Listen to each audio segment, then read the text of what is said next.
Hello and welcome to the YouTube channel for craftworldeldar.com. I'm Brent, and this is the unit focus video on the Wraithseer. If you do not know what a Wraithseer is, if you are looking at these models and thinking, what beautifully converted Wraith lords, where did he get the heads? Well, newbie Eldar player, I'm here to tell you that the Wraithseer is a Forge World unit, which is a non-codex 40k option that appears in a book called Imperial Armor. Forge World options are completely legal in 9th edition 40k and tournament play. Forge World is a subsidiary of Games Workshop that makes slightly more expensive models that expand the range of what's available in the game. So you can buy these online from the Forge World web store, and that's also where you get the book that has the rules. So the Wraithseer is one of a number of Forge World options available to Craft Worlds players, and I think that in the current meta, it is arguably the best of these. If you are raging suddenly at home because last fall you read my blog post about Forge World options, and I said I thought Hornets had the edge, I understand your anger, but the meta has changed, right? That was the meta months and months ago when fewer armies had new codexes, had 9th edition codexes. There was still a strong Marine presence on tables coming out of the summer, and those flat 2 damage weapons on the Hornets were really valuable. The Hornet's still a good unit, and some people think that Shadow Specters deserve the #1 place on the podium for Forge World, Craft World's options. I understand that perspective. I love my Shadow Specters. I use them often, but for my money, the Wraithseer currently of the Forge World options brings the most to the table. And this video is going to be about how to use them, the multiple roles that they fill in a list, and also how they've changed since 8th edition. And that's actually what we're going to start with. So the biggest shift in how the Wraithseer functions on the table from 8th edition to 9th edition is that it used to be an HQ unit, and now it's a heavy support unit. And this change actually elicited a significant amount of doom and gloom from Eldar enthusiasts. The Splinter Mind podcast, which is started out as mostly a Drukhari podcast, and now they also cover the other factions. They were super salty about that. Well, half of the Splinter Mind podcast was super salty about this shift at the beginning of 9th edition. And the reason is that the primary use for a Wraithseer in 8th edition was to give it the Warlord trait, give it the Decannon, the shoulder-mounted Decannon, and then give it the Warlord trait, which allowed a Warlord to target characters, right? Ignoring the rules that allowed characters to be insulated by other units. Yeah, that was great. It was great. They can't do that anymore because they can't take a Warlord trait. It, however, is not doom and gloom. I actually think that that Wraithseers have more play in 9th edition than they did in 8th edition. It has to do with the focus on objective play, the smaller table, and then weird subtle knock-on effects because of those things. But also the arrival of expert crafters. I know some of you hate expert crafters, but we'll talk about why that's also a big boon for the Wraithseer. Okay.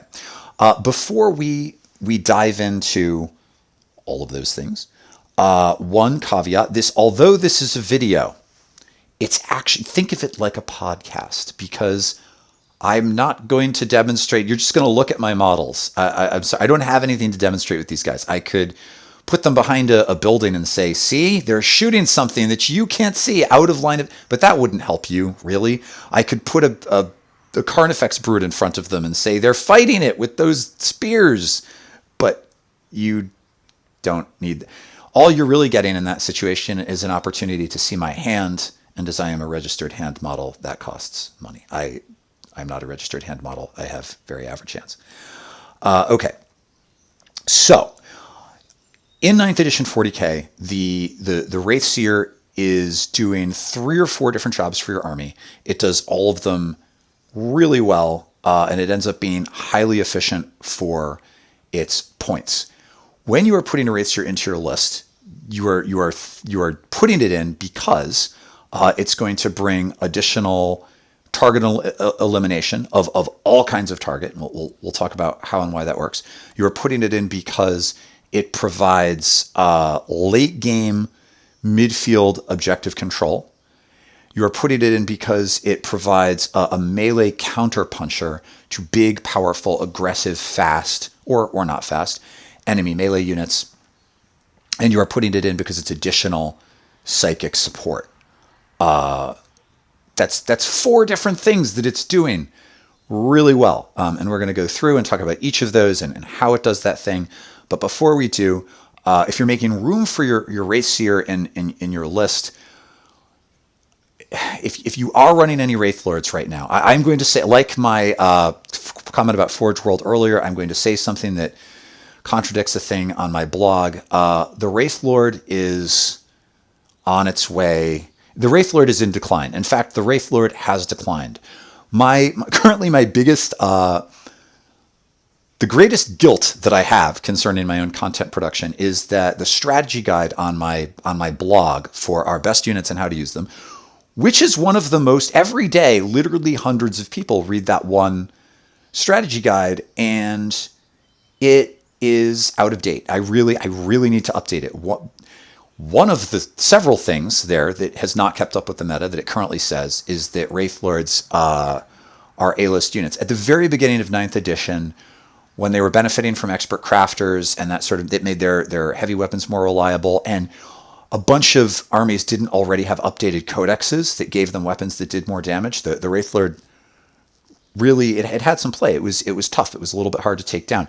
And now that so many factions have heavy weapons that do D3+3 and basically go right through the Wraith Lord's armor, it's flimsy. You know, it's supposed, against some factions, no. Against factions that aren't running strength 8 or 9 heavy weapons, which is almost nobody, it's still pretty tough. But if you put a Wraith Lord on the table against Imperial Guard or AdMech or Space Marines, their las cannons that wound a Wraith Lord on a 3, reduce its saving throw to a 6, and then do D3+3. It takes 2 one of those AdMech chicken walkers, which can get a bonus to hit on 2s. The walker costs 75 points. It can put down a 150-point Wraith Lord in 1 round of shooting with very average dice.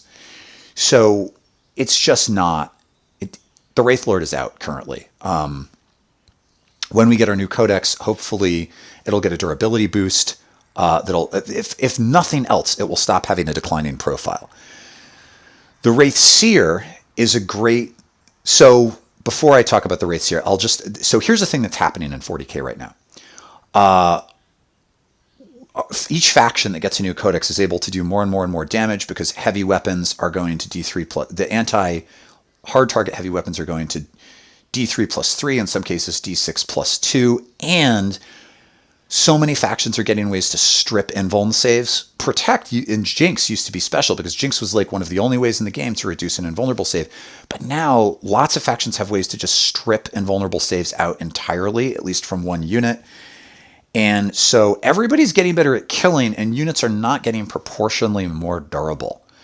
Currently, feel no pain saves are where it's at, right? Because armies are getting better at doing mortal wounds. You can strip invuln saves.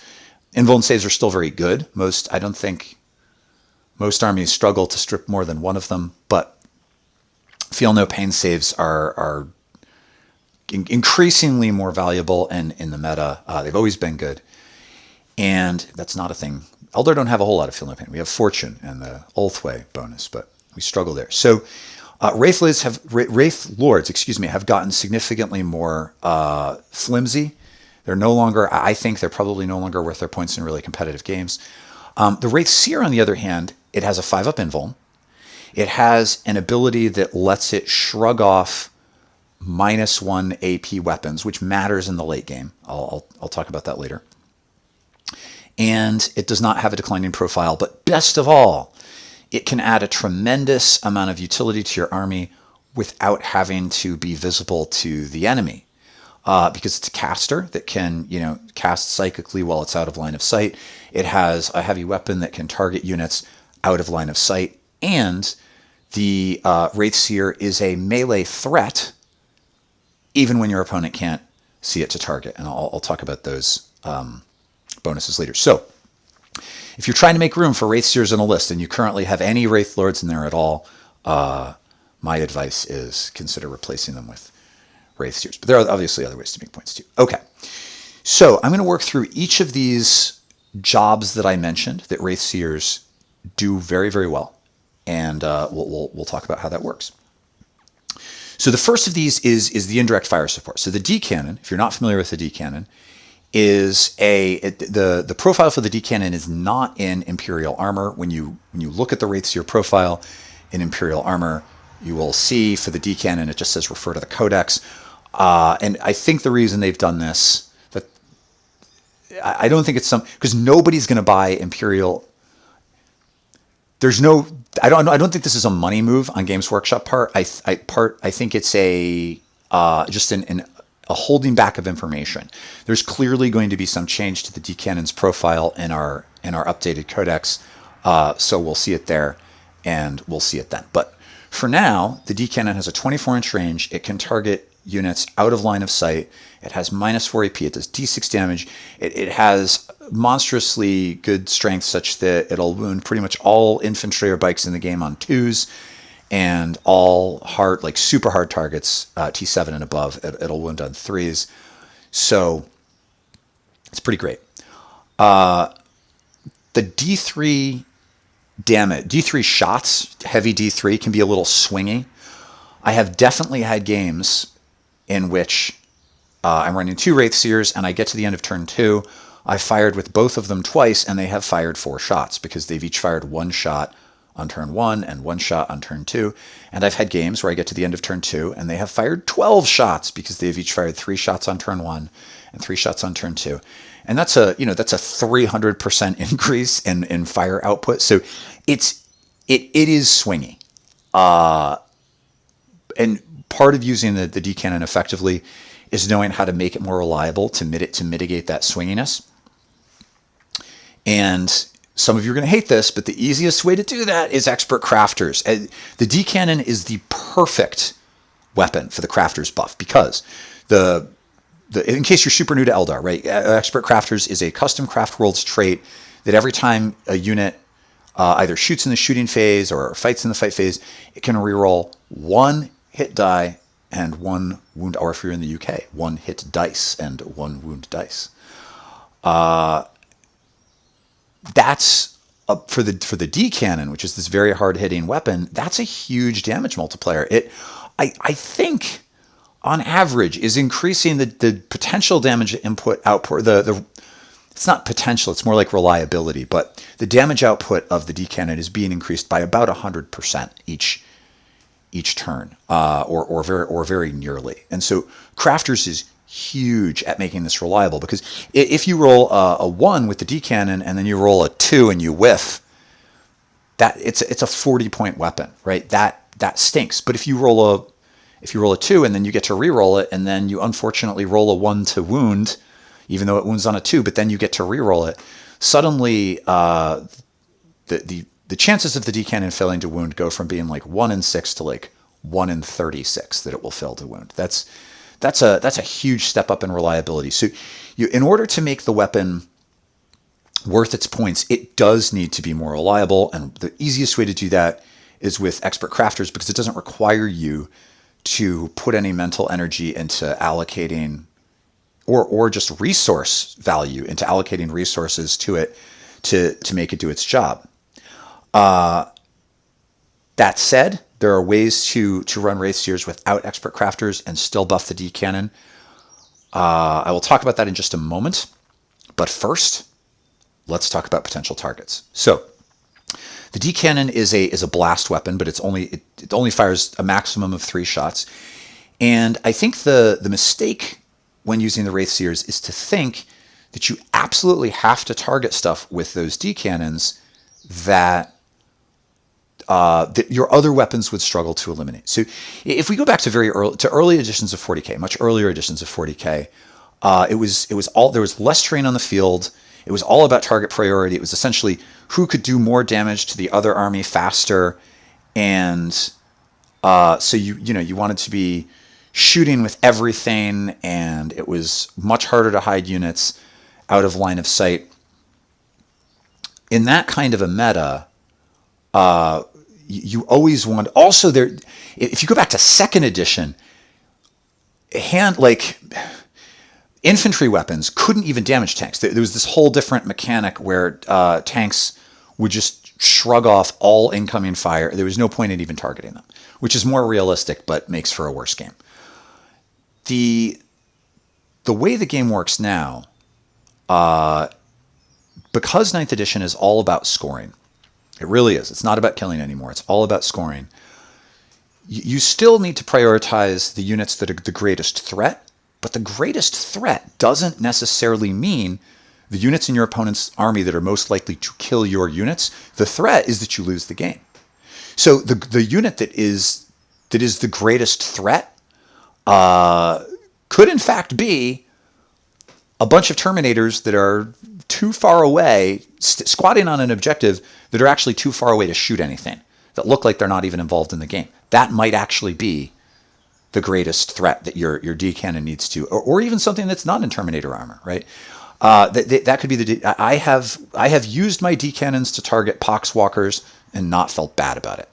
And I think that as you become a better competitive player, or just a competitive player, right? As you move towards really thinking competitively about 9th edition 40k, learning to focus on scoring and less on killing, it's okay to ignore potentially the Rhino, Space Marine Rhino, and instead target the actual scoring unit, even if you have other ways of killing the scoring unit and maybe not as many other ways of killing the Rhino. Sometimes it's the right move. So the Decannons can threaten anything, right? They're a big threat to monsters and tanks, but also the blast profile means that they can have flat 3 hits against a large unit of bikes or infantry. Obviously, you feel better about it if it's multi-wound infantry and multi-wound bikes, but every now and then it makes sense to shoot the Poxwalkers. So the 24-inch range, it was a problem to some degree in 8th edition, but in 9th edition, with the smaller table and the focus on mid-board objective control, we have to move into the midfield. So if your opponent gets turn 1, I think there is a 100% chance you will be able to use both Decannons if you're running 2 Wraithseers. And if you have turn 1, it's not unlikely, right? A lot of units, I find a lot of armies also are forward deploying units into the midfield, stuff like Mandrakes, or I think Rust Stalkers are the AdMech unit. Lots of armies have these units, and it's just so satisfying to, on turn 1, your opponent has this unit that's totally out of line of sight, that's going to jump on an objective and score it, or maybe try to retrieve Octarius data or something, and before your opponent even takes a turn, you pop it from across the table with your own completely out of line of sight Wraithseers. It's also super rare. A lot of armies have access to indirect fire weapons, but rarely do those indirect fire weapons have such high strength and AP. I'm not sure if there's actually anything in the game that rivals Decannons for that. So they're good. They're good. Before I went on this rant about target priority, I mentioned that Decannons need to be buffed in order to be reliable enough to be worth their points, and that although the easiest way to do that really is expert crafters, you don't have to do it that way. If you're running a non-crafters list, a nearby autarch, even though I'm sure when we get the codex, autarchs will no longer provide hit rerolls to Wraithseers. They probably won't be core units, but there are.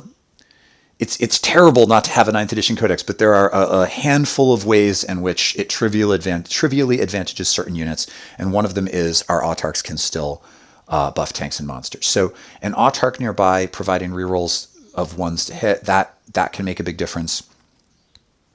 The runes of witnessing, right? Because your Wraithseers are probably hiding out of line of sight in your backfield, which is probably where your psychers are, right? And your other HQ units. So it's pretty easy to buff Wraithseers with an autarch, or a nearby Farseer using Runes of Witnessing. So this is a stratagem. It's 2 points. It allows units within an aura of the Farseer, I think it's 6 inches, to reroll ones to wound. And that's huge because the Decannons wound most things on a 2-up, if not a 3-up. So that makes the chances of wounding your target are just mathematically significantly better. Yeah, it's a 2 CP stratagem. Hopefully, you've also got a Night Spinner or something back there that's benefiting if you're going to pop this, or maybe a unit of AML Warwalkers that are going to fire and fade. You want it to not just be your Wraithseers for the 2 CP, given their rate of fire. It might be okay even if it is just 2 Wraithseers, but if you're doing other things too, then it really becomes kind of a no-brainer on the CP. So that's one way to go. If you're running a single one of these, one option is there's a Runes of Fortune power. So the Runes of Fortune powers are in our Psychic Awakening book, Phoenix Rising. You can swap out Smite for an alternative power. I think Smite is really good on the Wraithseer in the late game when it emerges. On the first 2 turns, though, unless your opponent's jumping into your backfield with a flyer or something, you're probably not using Smite with your Wraithseer. So one option is to swap it out for Fateful Divergence. Fateful Divergence is mini Expert Crafters. It allows you to reroll either a hit die or a wound die. And that is often enough, right? That's often enough to get you there. So if you're only running one Wraithseer and you don't have another way to buff it, the nice thing about Fateful Divergence is that it's just inbuilt. It's not resources coming from elsewhere. The Wraithseer is a caster. He can do this. There could be some resource tension later if you need him to, or you would prefer him to use some other psychic power, but this is definitely an option for a singleton Wraithseer. And I say a singleton Wraithseer because if you have 2, they can't both cast the same psychic power. The other advantage to Fateful Divergence is that it has a lower casting cost, right? So the chances of it going off, your Warlocks and Farseers can benefit from Seer Council.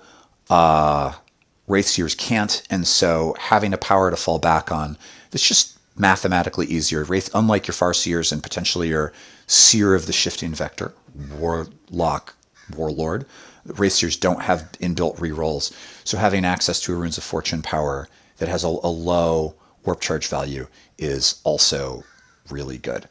You can also potentially give them Ghost Walk to help a unit of deep striking Shining Spears, or they can have Focus Will if there's a Farseer nearby and they're casting Focus Will on your Farseer. There are other options, and they're also really good with Smite. And I'll talk about how they can use Smite later on. The last thing, if you if you doom the target, right, that works. If you can cast Guide on a Wraithseer, I don't love Guide on Wraithseers because Guide, I think, in general, likes weapons with very high rates of fire, or squads with very high rates of fire. So you're rerolling lots of dice. These dice hit really hard, so maybe I'm being a little bit silly, but I just think, because there's an excellent chance, right, with Guide that, like, if you only fire one shot, maybe you hit and then it's the wound roll you fail. I don't know. It just doesn't seem like a super efficient use of Guide, especially because Guide can reach across the table to affect some unit that's far away from your Farseer and maybe has a lot more weapons in it. But you could use Guide. However, the Bill 10 Warlord trait, right? There's a Bill 10 Warlord trait that is Guide, except it goes off automatically, and you can only use it on a unit within 3 inches of the Farseer. Because your Farseer wants to stay in your own backfield out of line of sight, it's really easy to plop a Wraithseer next to it, and that's a great option, right? So if you're a Bill 10 player, having a Wraithseer benefiting from this, I think makes a lot of sense. So that's how you buff the Decannon to get value out of it, and that's how I think you'll do best thinking about target priority with the Decannon. So the next job that the Wraithseer does is he, she, or they can be a melee counter charger. So you definitely want to position them in your backfield, usually at the front of your backfield, so they have maximum reach with those Decannons. They can threaten the whole midfield, but they're out of line of sight. They're probably near some characters. I guess if something got really sneaky and got into your backfield, they would be providing some Lookout Sir protection to characters that probably doesn't come up in most games. But it's certainly there, and they definitely need to keep their heads down, because even though they're toughness 8 and they have that 5-up invuln, as we've previously discussed in talking about these weapons that do D3+3, they just don't have tremendous longevity once they're out in the open. So as a melee countermeasure, what they do is they hunker down out of line of sight. They have an 8-inch move too. They're actually pretty quick for monsters. So if your opponent starts bearing down on you with demon princes or a demon primarch or something, your Wraithseer can charge out and engage with their ghost spears, and that ghost spear is a D3+3 weapon. That thing hits like a freaking truck. It's super high strength. It wounds pretty much anything on either a 2 or a 3. It's -4 AP, D6 damage, D3+3 damage. Wraithseers have 4 attacks. They are terrifying. If you're running Hunters and Ancient Relics and you have them jump on an objective late game, they have 5 attacks. You're probably running them in a detachment with Crafters to benefit the Decannons, in which case that's basically like having at least one more attack with the Ghostglaive. So they just hit so hard, right? Even something like Mortarion is likely to take some damage from a Wraithseer. A single Wraithseer is not going to put Mortarion down in one round, but he's going to mess him up probably, unless you get very unlucky. And if you start casting like Jinx and Doom on Mortarion, now he's screwed. So that's a thing, and I've talked to some people sometimes. So here's the thing too about a melee counter threat.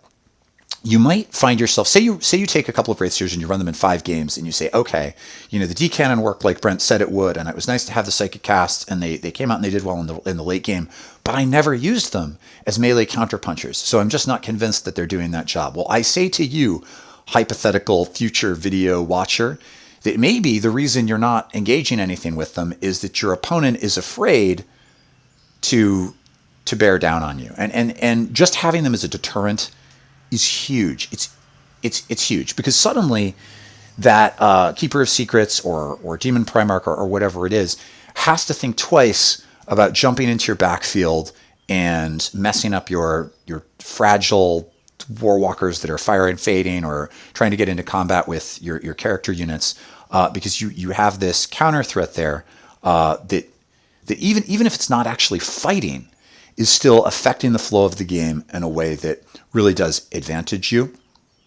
If you're running 2 Wraithseers, like I usually do, the ability to converge on something with both of them is absolutely batshit terrifying to your opponent. But I will say you have to remember the interrupt. The temptation to, because I mentioned Mortarion a moment ago. Let's imagine that Mortarion appears in your backfield. If you charge Mortarion with 2 Wraithseers, yes. Especially if one, so pause.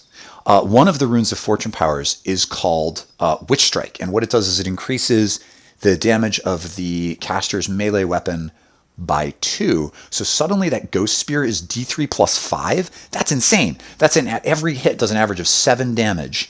So if you put 2 hits, say on Mortarion before he's feeling no pain, that's 14 damage. With the Expert Crafter's reroll against a lot of targets, you can, with pretty average dice, hope for 3. That's 21 damage on average. That's insane. It's so good. However, you have to give up Smite, and in lots of games it won't come up. So I'm not. I don't think Witch Strike, even though it's super good, it hits harder than the Titanic Ghostglaive. It actually hits harder than literally anything in the Eldar line. It does not follow from that necessarily that taking it is the right move. However, there is a temptation. So let's go back to our imagined situation where Mortarion is in your backfield. There's a temptation to maybe rush Mortarion with 2 Wraithseers. Statistically, I'll just kill him. Well, yes, but remember that your opponent can intervene and act for 2 command points. And so if you attack something big and terrifying like a Demon Primarch with 2 Wraithseers, you'll hit it with 1, and then your opponent will interrupt. And something like Mortarion or Magnus the Red can definitely, nothing is definite in 40k, but probably just kill the second Wraithseer before it acts with an interrupt. So I think often that the double charge is not a great idea unless you're charging something that doesn't have the chops to take a Wraithseer down. But they're still super powerful as counterpunchers. So that's a big thing.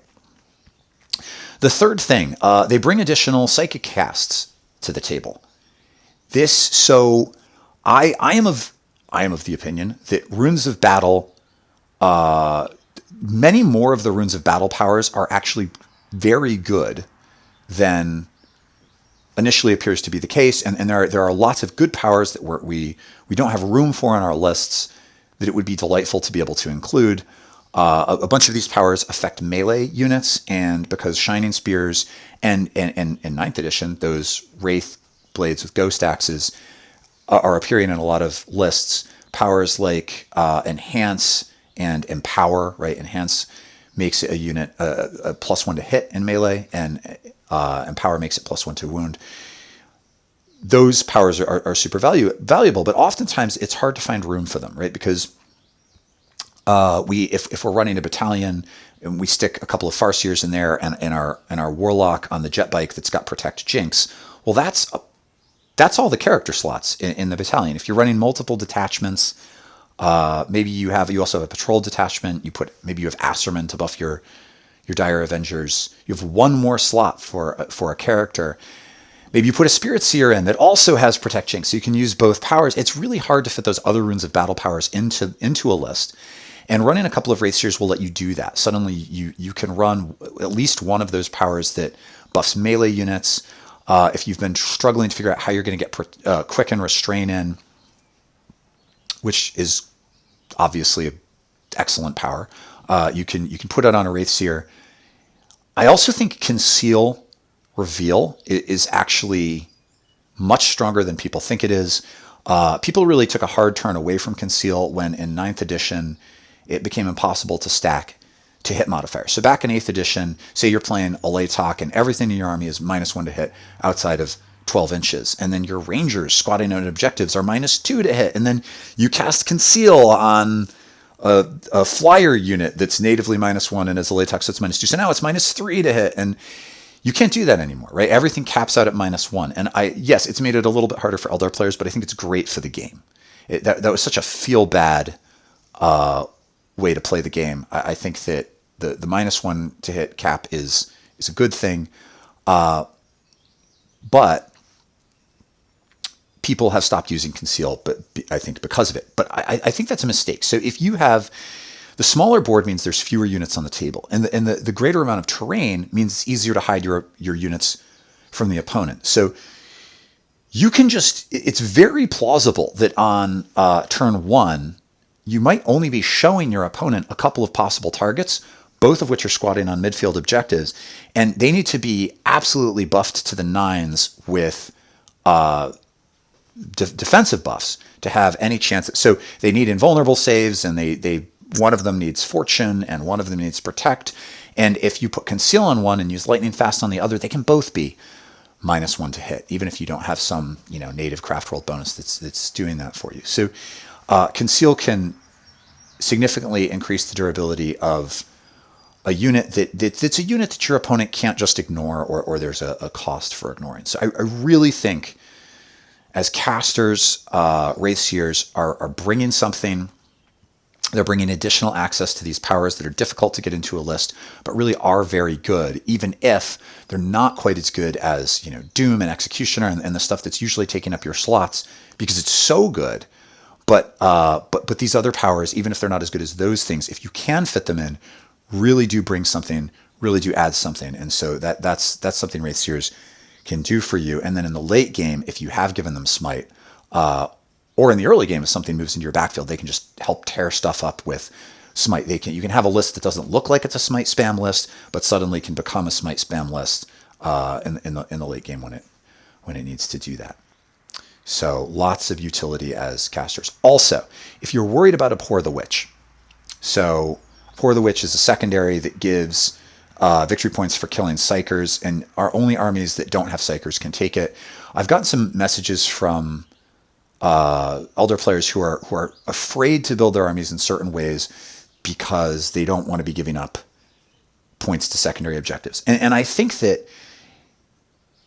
in certain ways, it makes sense to think about this when you build, right?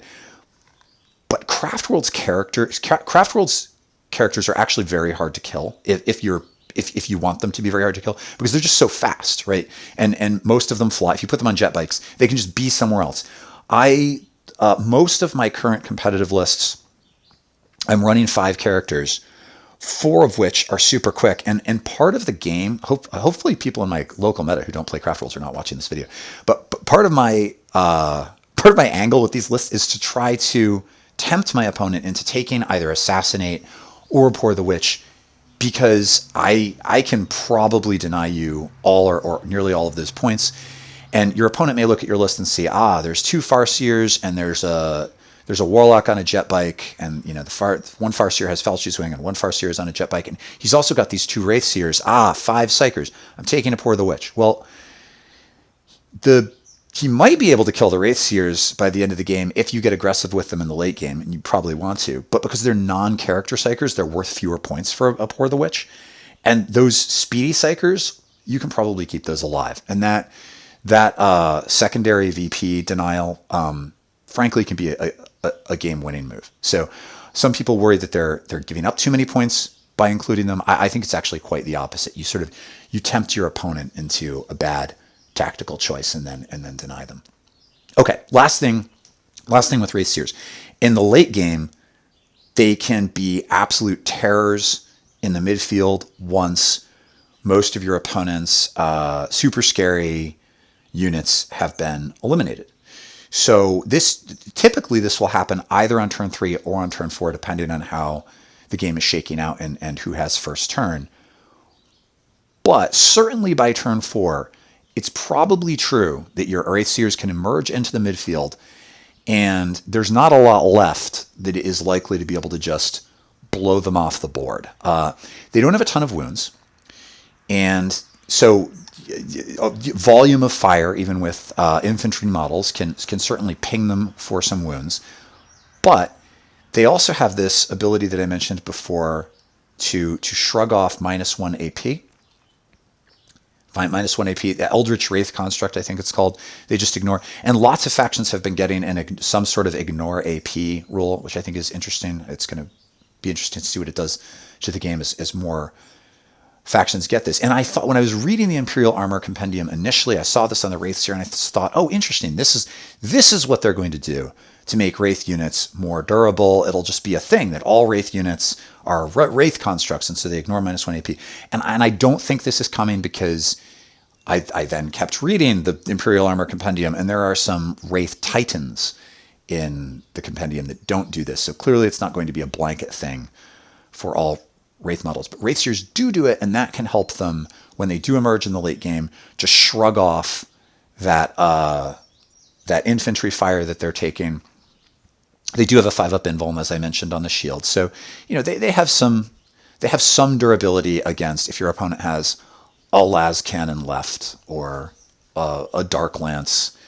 And if you have multiple hard targets on the field, even if your opponent does have enough to kill a Wraithseer, that probably means she is ignoring your other units, which also has value. And waiting on to midfield objectives with that Ghost Glaive, if you are running a Wraithseer and a detachment with both Expert Crafters and Hunters of Ancient Relics, man, are they good on objectives. And oftentimes, because model counts are low late in the game, your opponent is no longer in a position to just take an objective off you with warm bodies. Even if it's a unit of like six infantry or 7 infantry, the Wraithseer can wait in there with its Ghost Glaive, and it's got an extra attack for Crafters, and it's re-rolling things, or for Hunters, and it's re-rolling things for Crafters. And even if it's a 10-man unit, if you start by smiting, you can potentially just eliminate the whole unit, and that's pretty fantastic. So their ability to score objectives and control the midfield and deny an opponent objective scoring late in the game is significant. And there's a last way in which I think this is really good for players trying to get better at Eldar, and that is Wraithseers provide this interesting thing that I think no other unit in the line does, which is that they can stay totally out of line of sight totally keep their head down for the first half of the game while they're using their decannons and using their psychic powers. So you're still using them. And then they can emerge in the late game to really play. And I think one of the things this does is it shows players who are hesitant to keep any units out of the fray just how valuable a late game unit can be, without making that player commit to not using a unit early on. So let me give you some context for what it is I am expressing. I have definitely talked to players and had emails from players who, they read the articles on the blog or they watch the videos. And one of the big mental blocks they have is having units in their list that they are not shooting with on turn one, right? They've got this idea that, look, if I can't deep strike my Warwalkers, because if I do, I'm not shooting with them on turn one. It's too big a sacrifice. I need to be shooting with everything. It just makes sense. And it does on some level just make sense. Some part of your brain says, yes, that has to be how the math shakes out. And this is particularly a tempting trap if you played much earlier editions of 40K or even like much earlier editions. I think very early 40K, I played some games. I played a lot back in third, and I played some games even when I was quite a young boy. I played a bit in second. And that early world of 40K, it was kind of like Napoleonic combat, right? There's not a ton of terrain on the field, and you're marching your army towards their army, and you have to pop their hard targets first. And, if all my soldiers can fire 3 shots a minute and you're only firing 2 shots a minute, then I will win, right? It's math. That's not the game anymore, right? It really isn't. It's about scoring objectives, and it's about having the right unit in the right place at the right time, not overwhelming firepower from turn one. Your opponent can hide their units anyway, so even if you are shooting sometimes on turn one with those Warwalkers or whatever, you're not shooting something that makes a great target for them. If you can increase if by keeping them out of the game for a turn, you can bring them in somewhere on the board that allows them to target something that's more vulnerable, or if you can keep units alive by doing this to continue to score for you later, oftentimes that's better. And so the Wraithseer becomes like a tutorial and why this is good, because you get to watch them absolutely wreak havoc in the late game when they've stayed alive because they've kept their heads down. But you've also been able to do something with them. They're using the decannons, they're using the psychic casts. And if they were just decannons, right? If it's the decannon on its own does not merit the points of the Wraithseer. They have to come out in the late game to really earn their points, or act as melee countermeasures, which they do. And so I think that can be just watching them do that, I think can help make us better players and more tactical about how we use our resources. Okay, that's it. So the Wraithseer, my own current favorite Forge World unit. It offers lots of utility on the table. I like 2. I think 2 is not necessarily in every list, but if you're trying to decide how many to add to your collection, I think 2 is a good move. It can be difficult right now to get, especially here in the States, to get stuff from Forge World. I know it's easier in the UK. I actually, back in the fall, I had been waiting for this unit for a year to come into stock on Forge World, and eventually I talked to a friend in the UK who said, "Oh, I can buy it anytime. It's totally in stock for us," and they bought it and sent it to me. I don't know if it's Brexit or what, but it can be frustrating and hard to get these models. And if that's the case, if I sold you on the Wraithseer and now you're really upset that you can't buy one in the Forge World, I don't know if you can right now or not. But if so, I'm sorry. You'll get it eventually, and I promise you're going to love having it. If you liked this video, please click like. If you have comments, ideas, thoughts on this unit or anything else in the video, please leave a comment or a thought. And if you have not recently visited craftworldeldar.com, I put up a blog post yesterday. At the time of making this video, it was yesterday. Perhaps by the time you are watching it, it will not be quite as recent. But pop over there and check to see on the blog section if there's any new content. Thanks, everybody. That's it for today. Best of luck in your next campaign, hobby project, or other Craft Worlds endeavor. Take care.